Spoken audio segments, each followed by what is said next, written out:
Hello viewers, அனைவருக்கும் வணக்கம். துலாம் ராசியின் அடிப்படை குணநலங்கள். துலாம் ராசியினர் அமைதியானவர்கள், நேர்மையானவர்கள் மற்றும் சமநிலையானவர்கள். அனைவரிடமும் கருணையானவர், புரிதல் மற்றும் இரக்கம் கொண்டவர்கள். நீண்ட நேரம் தனியாக இருப்பதை விரும்புபவர்கள், கூட்டாக இருப்பதை விரும்புவார்கள். அமைதியான மற்றும் இயற்கையான சூழலை விரும்புவார்கள். துலாம் ராசியின் சிறப்புகள். துலாம் 7வது ராசியாகும். இது மிதுனம் மற்றும் கும்பம் போல காற்று ராசி. இவர்கள் அறிவார்ந்தவர்கள், தர்க்க ரீதியான சிந்தனையாளர்கள் மற்றும் மிகவும் சிக்கலான கருத்துக்களை கூட புரிந்து கொள்ளக்கூடியவர்கள். இதன் சின்னமான தராசு நேர்மை, சமநிலை மற்றும் நல்லிணக்கத்தை குறிக்கிறது. துலாம் ராசியின் அடிப்படை குணங்கள். துலாம் மிகவும் அழகானவர்கள், நிறைய ஆற்றல் கொண்டவர்கள். துலாம் ராசியினர் இயற்கை அழகை விரும்புவார்கள்.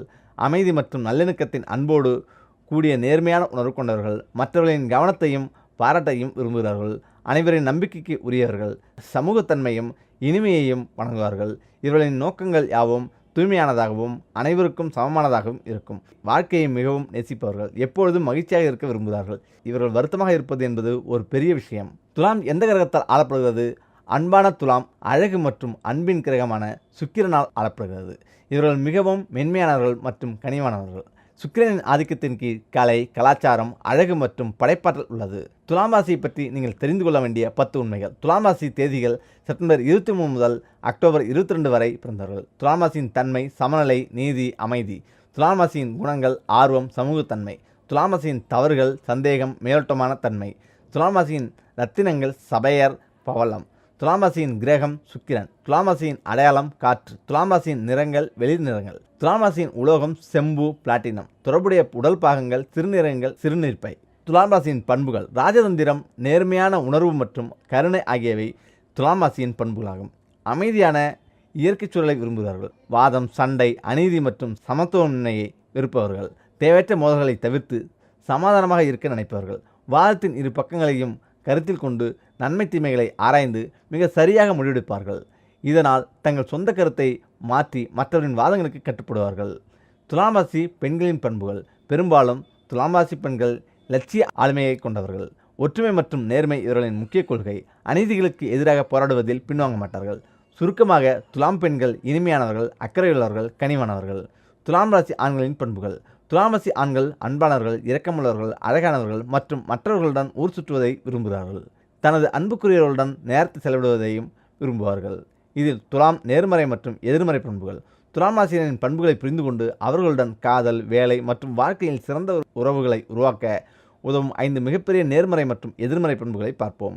நேர்மறை பண்புகள்: 1 இனிமையானவர்கள், 2 காதல் செய்பவர்கள், 3 வசீகரமானவர்கள், 4 நியாயமானவர்கள், 5 புரிதல் உடையவர்கள். எதிர்மறை பண்புகள்: 1 சோம்பேறிகள், 2 சந்தேகத்துக்குரியவர்கள், 3 நம்ப முடியாதவர்கள், 4 மேலோட்டமானவர்கள், 5 வெறுமையானவர்கள். இதில் துலாம் ராசியினர் எந்த ராசியுடன் இணைவார்கள்? துலாம் ராசியுடன் மிதுனம், சிம்மம், தனுசு மற்றும் கும்பம் மிகவும் இணக்கமான ராசியாகும். இந்த ராசியினருடன் இவர்கள் எளிதில் சலிப்படைய மாட்டார்கள் மற்றும் ஜாதகத்துடன் பொருந்தக்கூடிய தன்மை மிகவும் வலுவாக உள்ளதால் ஆனந்தமான வாழ்க்கையை வாழ்வார்கள். துலாம் ராசி பெண்களுக்கு பொருந்தக்கூடிய ராசி எது? துலாம் ராசி பெண்களுக்கு சுதந்திரமான, உற்சாகமான, லட்சியம் கொண்ட மற்றும் கற்பனை திறன் வாய்ந்த ஒருவர்தான் சரியான காதலன். துலாம் ராசியினர் அன்பையும் அமைதியையும் நாடுகிறார்கள். எனவே அவர்களின் துணை உண்மையுள்ளவராகவும் நம்பகமானவராகவும் இருக்க வேண்டும் என நினைப்பவர்கள். துலாம் ராசி பெண்கள் தனுசு மற்றும் சிம்மத்துடன் மிகவும் இணக்கமாக உள்ளனர். துலாம் ராசியினர் உறவுமுறை எப்படி இருக்கும்? துலாம் மக்கள் மிக அன்பானவர்கள், அழகானவர்கள், எப்பொழுதும் இனிமையானவர்கள் மற்றும் நகைச்சுவை உணர்வை கொண்டவர்கள். காதலில் ஒரு சீரான மற்றும் தொடர்ச்சியான தேடலில் உள்ளவர்கள். சரியாக கூற வேண்டுமானால் துலாம் ராசியினர் உறவில் சிறந்த விசுவாசமான கூட்டாளர்கள். இருப்பினும் முக்கோண காதலில் ஈடுபட்டிருந்தால் சந்தேகத்திற்கு இடமின்றி விஷயங்கள் சிக்கலாகிவிடும். அடுத்ததாக, சமையலறையில் பெண்கள் இதை செய்தாலே போதும், சேமிப்பும் பல மடங்கு உயரும். ஆம், சமையலறை ஒரு வீட்டின் இன்னொரு பூஜை அறை என்று கூட சொல்லலாம். பூஜை அறைக்கு கொடுக்கக்கூடிய முக்கியத்துவத்தை பெண்கள் சமையல் அறைக்கும் கொடுக்க வேண்டும். பூஜை அறையில் வழிபாடு செய்தால்தான் மகாலட்சுமி கடாட்சம் உண்டாகுமா? பூஜை அறையோடு சேர்த்து சமையலறையையும் பக்தியோடு வழிநடத்துபவருடைய வீட்டில் மகாலட்சுமி சம்மணம் போட்டு அமர்ந்து கொள்வாள். இது நிதர்சனமான உண்மை. பூஜை அறையில் விழுந்து விழுந்து இறை வழிபாடு செய்துவிட்டு சமையலறையை குப்பைத்தொட்டி போல வைத்திருப்பவர்கள் வீட்டிலும் வறுமை, கஷ்டம் இருக்கும் என்ற இந்த தகவலோடு இன்றைய பதிவிற்குள் செல்லலாம். சமையலறையின் முக்கியத்துவத்தை பற்றி உணர்ந்து செயல்பட வேண்டிய பொறுப்பு என்பது பெண்களிடத்தில் தான் உள்ளது. சமையலறையில் பெண்கள் எந்தெந்த விஷயங்களில் கவனமாக இருக்க வேண்டும்? முதலில் சமையலறையில் எந்த பொருட்களும் முழுமையாக தீர்வதற்கு முன்பு அதை வாங்கி வைக்க வேண்டிய பொறுப்பு பெண்களிடத்தில் உள்ளது. சமையலறையில் இந்த பொருட்கள் இல்லை என்ற வார்த்தையை பெண்கள் வாயால் பயன்படுத்தவே கூடாது. இல்லை என்ற வார்த்தை எந்த வீட்டில் இருக்கக்கூடிய பெண்களின் வாயிலிருந்து வருகிறதோ அந்த வீட்டில் எல்லாம் இல்லாமலே போய்விடும். குறிப்பாக அரிசி, பருப்பு, உப்பு இவை மூன்றும் முழுவதுமாக தீர்வதற்கு முன்பு வாங்கி வைத்துக் கொள்ளுங்கள். அரிசி வைக்கக்கூடிய ட்ரம் அல்லது மூட்டை அல்லது வேறு ஏதாவது பாத்திரம் எதுவாக இருந்தாலும் சரி, அரிசியுடன் கட்டாயமாக அரிசியை அளந்து போடும் அழகு இருக்க வேண்டும். அழகு என்றால் நிறைய பேருக்கு தெரிவது கிடையாது. டம்ளரை தான் அரிசி அளக்க பயன்படுத்துகிறார்கள். பாத்திரம் விற்கும் கடைகளில் அழகு என்று அரிசி அளப்பதற்கு ஒரு சாதனம் கிடைக்கும். அதை வாங்கி அரிசிக்குள்ளேயே போட்டு வையுங்கள். அந்த அழகுக்கு உள்ளேயே எப்போதும் 2 அரிசி இருக்க வேண்டும். அழகை கவிழ்த்து வைக்கக்கூடாது. இதேபோல அரிசியை சுத்தம் செய்வதற்கு முறம் இருக்கும். அந்த முறமும் 2 சமையலறையில் கட்டாயம் இருக்க வேண்டும். பிளாஸ்டிக் முறம் பயன்படுத்துவதை விட மூங்கிலினால் செய்யப்பட்ட முறத்தை பயன்படுத்துவதே சரி.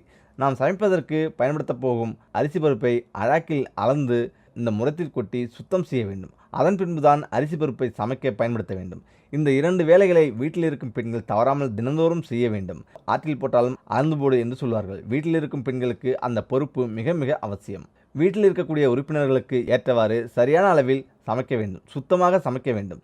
இந்த பொறுப்பு பெண்களிடத்தில் வந்துவிட்டாலே சிக்கனம் தானாக அவங்களுடைய கையில் வந்துவிடும். அளவில்லாமல் அரிசி பருப்பை போட்டு சமைத்து குப்பையில் கொட்டும் பழக்கம் உள்ள பெண்கள் கையில் காசு பணம் தங்காது. சமைக்கும்போது சுத்தத்திற்கு முதலிடம் கொடுக்காத பெண்களிடையே வீட்டில் சுத்தமும் நிச்சயம் இருக்காது. சுத்தத்தை பற்றி தெரியாத பெண்களுக்கு வாழ்க்கையில் வரும் நல்லது கெட்டதை பகிர்ந்தறிந்து ஆராய தெரியாது.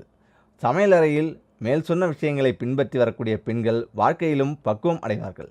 இதற்காக தான் அந்த காலத்திலே நம்முடைய முன்னோர்கள் இப்படிப்பட்ட பழக்க வழக்க முறைகளை நமக்கு சொல்லிக் கொடுத்து வந்தார்கள் என்பது குறிப்பிடத்தக்கது. உங்களுக்கு நம்பிக்கை இருந்தால் நீங்கள் இந்த விஷயத்தை பின்பற்றி பாருங்கள். உங்களுக்கு பல மடங்கு முன்னேற்றம் தெரியும். அடுத்ததாக, வீட்டில் எந்த பொருட்கள் இருந்தால் அதிர்ஷ்டம் உங்களை தேடி வரும்? அதிர்ஷ்டம் தரும் அற்புத பொருட்கள் இதுதான். ஒவ்வொரு வீட்டிலும் ஏராளமான பொருட்களும் உபகரணங்களும் வைத்திருப்போம். ஒருவர் வீட்டில் உள்ளது போல இன்னொருவர் வீட்டில் இருப்பதில்லை. அவரவர் மனம் விரும்பிய பொருட்களை அவர்களுடைய இல்லங்களில் வாங்கி வைத்திருப்பது உண்டு. அப்படி வாங்கி வைத்திருக்கும் சில பொருட்களில் அதிர்ஷ்டத்தை கொடுக்கக்கூடிய அற்புத பலனும் உண்டு. இதில் வாஸ்து மற்றும் ஆன்மீகம் இரண்டும் தனித்தனியாக பார்க்கப்பட வேண்டும். ஒரு சில வாஸ்து பொருட்கள் அதிர்ஷ்டத்தை கொடுக்கும் என்பார்கள். அது வாஸ்து ரீதியாக கொடுக்கக்கூடிய அதிர்ஷ்டமாகும். ஆனால் ஆன்மீக ரீதியாக கொடுக்கக்கூடிய அதிர்ஷ்ட பொருட்கள் என்னென்ன என்பதை பார்க்கலாம். ஆன்மீக ரீதியாகவும் வாஸ்து ரீதியாகவும் இந்த ஒரு பொருளை வீட்டில் வைத்திருந்தால் நிச்சயம் அதிர்ஷ்டம் உங்கள் வீட்டு கதவை தட்டும். வண்ண வண்ண மீன்களும் சொர்ண வண்ண மீனும் உங்கள் இல்லத்தில் வளர்த்து வந்தால் உங்களுக்கு கிடைக்கக்கூடிய அதிர்ஷ்டத்தை யாராலும் தடுத்து நிறுத்தவே முடியாது. சில விஷயங்கள் கைக்கு எட்டியது வாய்க்கு எட்டவில்லை என்று கூறுவார்கள். அதுபோல உள்ள ஒரு நிலைமை இந்த மீன் வளர்ப்பவர்களுக்கு வருவதில்லையாம். சிறிய சிறிய வண்ண மீன்களும் கோல்டன் ஃபிஷ் என சொல்லப்படும் சொர்ண வண்ண மீன் வளர்ப்பதும் பெரிய அதிர்ஷ்டத்தை கொடுக்கும். அதிலிருந்து ஒரு மீன் இறந்து போனால் கூட அது உங்களுக்கு வந்த ஆபத்தை எடுத்துக்கொண்டதாக அர்த்தமாகிறது. அடுத்ததாக, ஒரு வீட்டில் இசைக்கருவிகள் வைத்திருப்பதும் பெரும் அதிர்ஷ்டத்தை கொடுக்கும். பியானோ, வயலின், வீணை, தம்புரா, நாதஸ்வரம் போன்ற பழம்பெரும் இசைக்கருவிகளை வாசிக்க தெரியாவிட்டாலும் வீட்டில் வைத்திருந்தால் போதும், அவ்வளவு நல்ல அதிர்ஷ்டங்கள் வருமாம். இசைக்கருவிகளை வாங்க முடியாவிட்டால் அதன் படத்தையாவது வரவேற்பறையில் ஒட்டி வைப்பது நல்ல அதிர்ஷ்ட பலனை கொடுக்கும். இசைக்கருவிகளுக்கு அவ்வளோ ஒரு மகத்துவ ஆற்றல் உண்டு. வீட்டில் எப்பொழுதும் ஒரு உண்டியல் வைத்திருப்பது பெரிய அதிர்ஷ்டத்தை கொடுக்கும். அது எந்த வகையான உண்டியலாக இருந்தாலும் சரி, சேமிக்கும் பழக்கத்தை ஏற்படுத்தும் உண்டியல் வைத்திருப்பது என்பது அதிர்ஷ்டம்தான். அதில் குபேரன் உண்டியல், யானை வடிவிலான உண்டியல், மூஞ்சுரு உண்டியல், கண்டுவெடிய உண்டியல், விநாயகர் உண்டியல், மகாலட்சுமி உண்டியல், மண் உண்டியல் போன்றவை பெரும் அதிர்ஷ்டத்தை கொடுக்கும். இதில் சேர்க்கப்படும் பணமானது மேன்மேலும் சேர்ந்து கொண்டே இருக்கும். உங்களிடம் இல்லை என்றால் இதில் ஏதாவது ஒன்றை வாங்கி சேகரித்து பாருங்கள், உங்களுக்கே புரியும். நீங்கள் ஒருவருக்கு பரிசளிப்பதாக இருந்தாலும் அடுத்தவர்கள் உங்களுக்கு கொடுத்த பரிசாக இருந்தாலும் சரி, அது வெள்ளியிலான ஏதாவது ஒரு சுவாமி சிலையை விக்கிரமாக இருந்தால் அதிர்ஷ்டம் மேன்மேலும் வளரும். குழந்தைகளுக்கு வெள்ளி பொருட்களை வாங்கி கொடுப்பார்கள். திருமணத்திற்கு குங்குமச்சிமி, விளக்குகள் போன்றவற்றை வாங்கி கொடுப்பார்கள். அதேபோல் அல்லாமல் சுவாமி விக்கிரகங்களாக சிறிய அளவில் உங்களிடம் வீட்டில் இருந்தால் அது வீட்டில் செல்வ வளம் ஆனது படிப்படியாக முன்னேற்றம் காணும். தொழில் நஷ்டம், வியாபார நஷ்டம் அடைந்தவர்கள் இதுபோல வெள்ளி விக்கிரகங்களை வைத்து பூஜை செய்தால் மீண்டும் நலிவடைந்த தொழிலை விருத்தியடைய வைக்கலாம். இந்த பொருட்கள் எல்லாம் வீட்டில் வைத்திருந்தால் அந்த வீட்டில் அதிர்ஷ்டம் கட்டாயம் பெருகும் என்பது ஐதீகம்.